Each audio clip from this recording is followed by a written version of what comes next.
जय हिंद। नौजवान साथियों,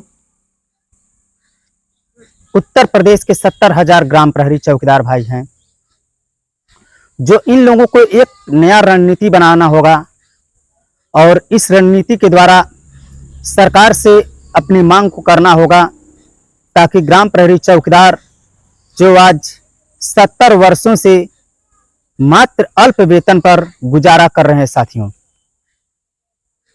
तो सरकार से अपनी मांग करने के लिए दोस्तों आप लोगों को सरकार के पास जाना होगा और सरकार से एकजुट होकर सरकार से निवेदन प्रार्थना करना होगा, ताकि माननीय मुख्यमंत्री योगी आदित्यनाथ जी महाराज इन चौकीदारों का वेतन बढ़ाने के लिए इच्छुक हो जाएं।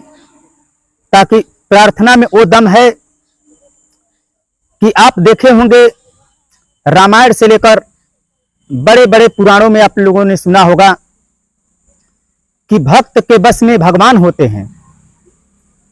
तो हमारे माननीय मुख्यमंत्री योगी आदित्यनाथ जी महाराज एक राजा हैं, यह उत्तर प्रदेश के एक सरकार हैं और सरकार से अपने राजा से मांग करने के लिए जनता को निरंतर उनके दरबार में जाना होता है और दरबार में जाकर उनसे अपनी बात रखनी होती है। और बात रखने के बाद तब राजा अपने मन में विचार करते हैं कि यह व्यक्ति हमारे दरवाजे पर बराबर आता है, बराबर मेरा दरवाजा खटखटाता है, तो क्यों न इन लोगों की मजदूरी बढ़ा दी जाए।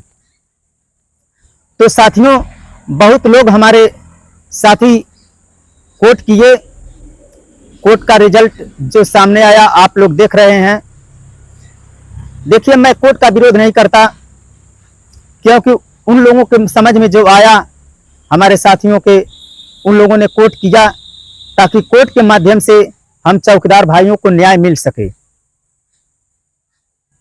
लेकिन यह न्याय ना तो जीत दर्शाती है और ना ही हार दर्शाती है।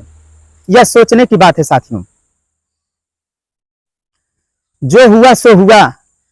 अब हम लोगों को सरकार से अपनी मांग रखने के लिए चाहे जनता दरबार में जाना पड़े, चाहे धरना के माध्यम से, समस्त 70,000 चौकीदार अपने उत्तर प्रदेश में कहे जाते हैं। अगर इस 70,000 में से मात्र 40,000 या 50,000 या 30,000 इतने यदि चौकीदार वहां पर पहुंच जाते हैं माननीय मुख्यमंत्री जी के पास में, धरना स्थल पे पहुंचते हैं, तो उस पर मुख्यमंत्री जी जरूर विचार करेंगे। वह सोचेंगे कि आज चौकीदार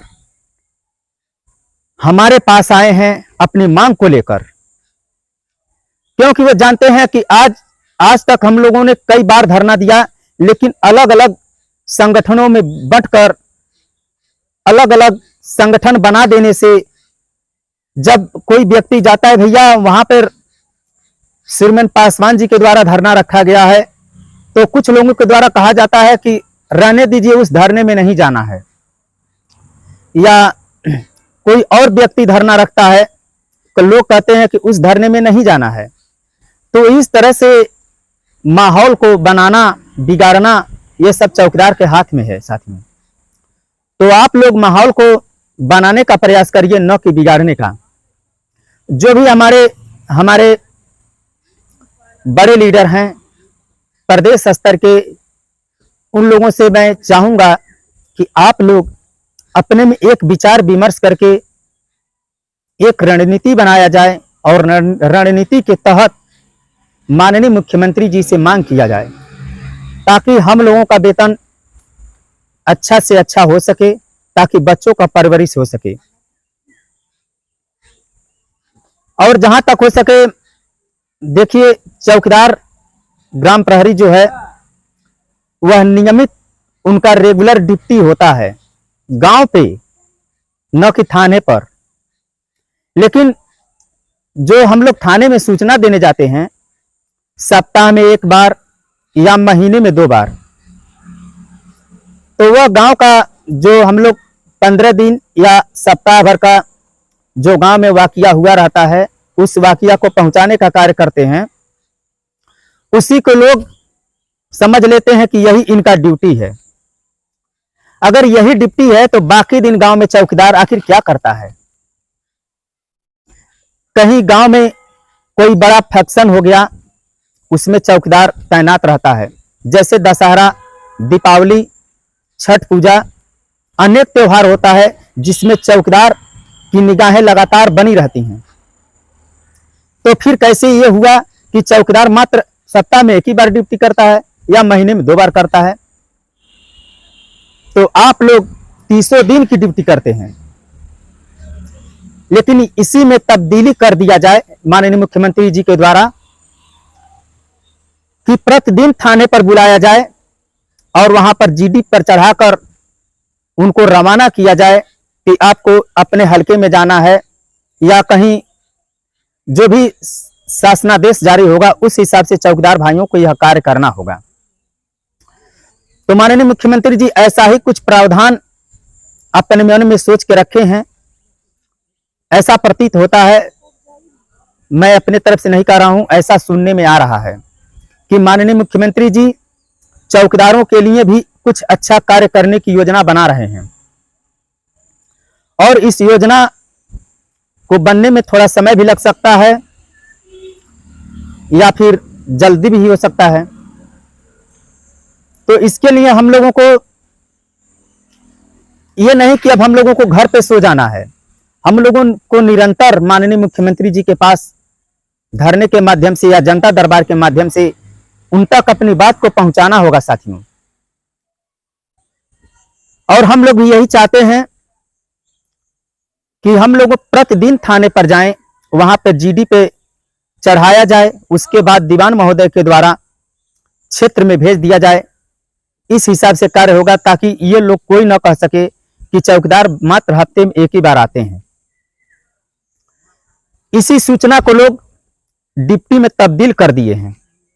तो इसके लिए हम लोगों को सरकार से इस बात का भी मांग उठाना होगा कि जो होमगार्ड, पीआरडी या पुलिसकर्मी जो भी हैं, जिस तरह से उनका डिप्टी लगाया जाता है उस तरह से हम लोगों का भी डिप्टी लगाया जाए, जीडी पर चढ़ाया जाए, ताकि कोई ये ना कहने पाए कि बस जीडी पर जो चढ़ जाता है उसी को लोग डिप्टी मानते हैं।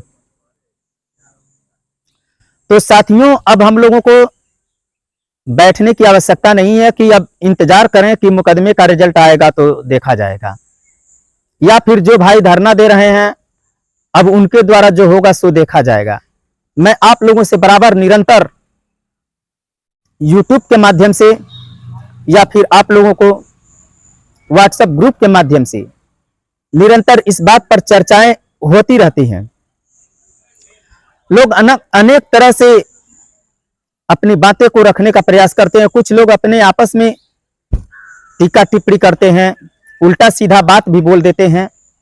तो ऐसा आप लोग ना करें, कोई किसी का खिलाफत ना करे, क्योंकि जो भी व्यक्ति कार्य कर रहा है अपने स्तर से, वो सोच रहा है कि मैं ऐसा कर रहा हूं तो इस स्तर से सरकार जरूर हम लोगों की मांग पूरी करेगी, लेकिन नहीं हो पाता है साथियों।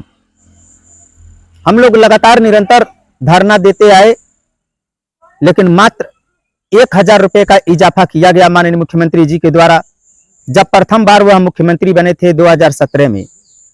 उसके बाद हम लोगों का वहीं रुका है। अब इस पर माननीय मुख्यमंत्री जी विचार क्यों नहीं कर रहे हैं, इसका क्या कारण है? तो हम लोगों को माननीय मुख्यमंत्री जी को मनाने के लिए सभी 70,000 चौकीदारों को एकजुट होना पड़ेगा और माननीय मुख्यमंत्री जी के पास चल के उनका पैर पकड़ना पड़े, चाहे कुछ भी करना पड़े, लेकिन उनको मनाने के लिए हम लोगों को एकत्रित होना अति आवश्यक है। और मैं चाहूंगा कि आप लोग इस पर टीका टिप्पणी ना करें। अगर मेरी वीडियो आप लोगों को अच्छी लगी तो आप लोग कमेंट करिएगा, लाइक शेयर जरूर करिएगा, और जो भी सुझाव होगा आप लोग कमेंट बॉक्स में लिख सकते हैं कि आप लोग मुझे क्या सुझाव देना चाहते हैं। लेकिन बहुत बुरा लगता है कि लोग गलत कमेंट करते हैं। अपने भाई के ऊपर गलत कमेंट करना यह तो शोभा नहीं देता। क्या मैं गलत बोलता हूं? क्या आप लोगों को कभी अपशब्दों का प्रयोग करता हूं कि जो मेरे कमेंट में आप लोग अपशब्द का प्रयोग करते हैं? तो ऐसा ना करें। आप मेरे भाई हैं, मैं भी आपका भाई हूं। मेरा मकसद ये नहीं है कि मैं YouTube पर पैसा कमाने के लिए कर रहा हूं। मेरा सोच बहुत पहले से था कि एक दिन हम लोग भी YouTube चैनल पर आकर लोगों को अपनी बात पहुंचाएंगे, जनता के बीच में अपनी बात रखने का प्रयास करेंगे, वही प्रयास मेरा भी है। अब इसको आप लोग पैसा कमाने का धंधा सोचते हैं तो ये आप लोगों की गलत सोच है। यदि हमें पैसा कमाने का धंधा बनाना होता तो मैं सिर्फ चौकीदारों के मुद्दों को क्यों उठाता और ब्लॉग चैनल बना लेता। बहुत सारे चैनल हैं, लेकिन नहीं, यह चैनल बनाया गया है सिर्फ आप लोगों के लिए, और जो सही बात हो वही मैं आप लोगों के समक्ष रखूं, ना कि उटांग पटांग बातें रखूं। वैसे हमारे राष्ट्रीय अध्यक्ष जी वह 30 तारीख को पहुंचने वाले हैं लखनऊ में, और देखिए वो पहुंचकर वहां से क्या बात निकल के आती है सामने, उसके बाद आप लोगों को बताया जाएगा कि यहाँ तक बात पहुंची, गृह सचिव जी से वार्ता हुई कि नहीं हुई, माननीय मुख्यमंत्री जी हम लोगों के वेतन पे विचार कर रहे हैं कि नहीं कर रहे हैं।